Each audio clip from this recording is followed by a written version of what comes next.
sommes ici dans le cadre de la web télé de Rive, pour une sorte de talk show, on va dire, à la sauce locale, pour parler des 3 sujets aujourd'hui. Donc, premier sujet, politique. Il s'agit effectivement des élections prochaines qui vont arriver au mois de mars, départementales. Vous savez tous que Pierre Bédier, donc le président du Conseil général, avait parlé d'un grand chelem UMP.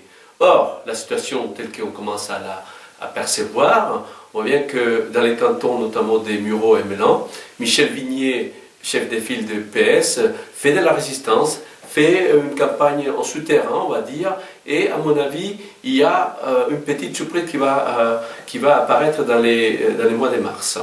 On va peut-être voir se réveiller les forces des gauches, si c'est toujours ici. Alors, les équipes quand même de l'UMP sont déjà en état de marche. Si on prend l'exemple du canton de Verneuil, qui est un canton qui a été inventé récemment par quelques technocrates, on va dire. Donc, l'équipe de Jean-François Raynal et de Madame Hélène Briot-Fouché sont déjà en marche. Le jeudi 5 février, il y aura une grande réunion, lancement avec toutes les notables de l'UMP. Alors, quels sont les enjeux, vous allez me dire? Moi, je dirais que l'enjeu est quand même important dans les cantons de Verneuil. Pourquoi? Parce qu'il y a beaucoup de résistances, des contestations aux projets conçus et proposés par les forces de l'UMP.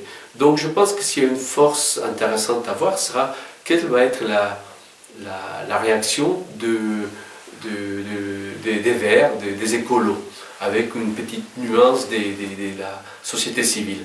Et j'ai une confidence à vous donner.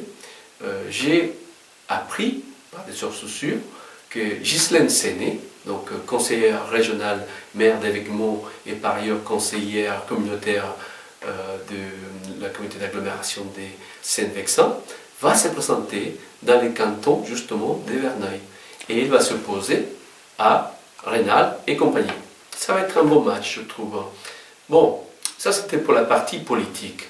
Et pour terminer, donc dans les cantons qui pourraient être Conflans, Andrézy, Chantepleux-les-Vignes, nous savons que les tickets est prêt pour l'UMP. Donc Madame Catherine Arnoux et les maires des Conflans-Sainte-Honorine se sont lancés cette semaine. Et côté PS, on sait déjà qu'il y a un ticket qui est de l'ancien candidat à la députation. C'était le suppléant, pas la dame qui est partie au nord. Bref, de toute manière, pour les PS, pour le moment, on est un peu dans la confidence.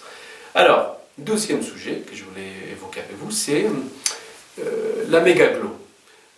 Vous allez me dire, ah non, pas nouveau, depuis 5 novembre de notre réunion publique, tout a été dit. Non, non, non, il y a des choses intéressantes que je voulais vous dire. C'est que le président de la communauté d'agglomération de Dreux nous a parlé du besoin de faire de la pédagogie. Or, depuis novembre, on est déjà au mois de février, on attend cette pédagogie, on attend de l'information. Le public attend, mais pour quelle raison il n'y a pas d'information, pas de pédagogie, on l'ignore. Alors donc, c'est un appel pour Philippe Tautou et toute son équipe de faire ce qu'ils allaient faire. Donc, s'il vous plaît, mettez sur les rails une belle communication, une belle pédagogie pour qu'il y ait un débat public. Mais il y a quand même une petite obstacle qui s'appelle Gérard Larcher. Récemment, il s'est exprimé à Vilaine pour dire qu'il n'était pas convaincu par ces méga agglomérations.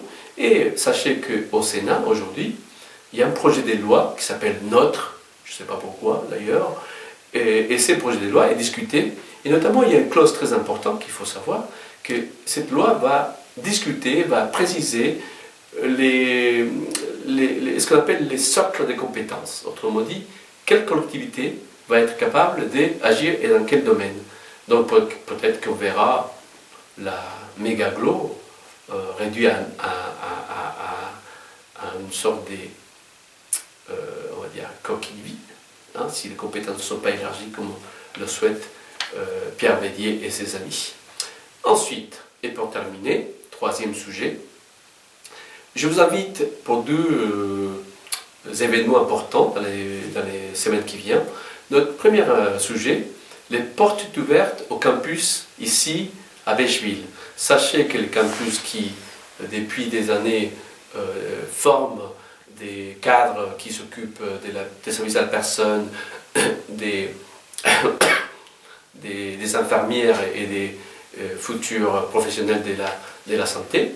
Et donc l'équipe pédagogique du campus au CHIM présentera l'équipe pédagogique, la filière, et c'est l'occasion aussi de voir comment ce campus a travaillé depuis un an. On leur souhaite beaucoup de courage, et pour préciser la date, c'est le 7 février de 10h à 15h. Je vous invite à venir.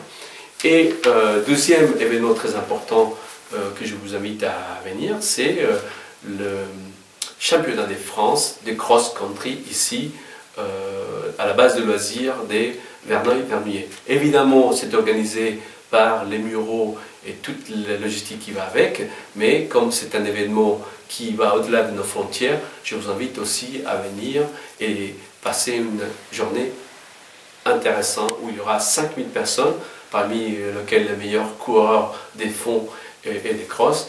Venez les applaudir, venez les encourager parce qu'ils le méritent. Voilà une première séquence de ce qu'on pourrait appeler les talk shows à la sauce Rodrigo. Merci.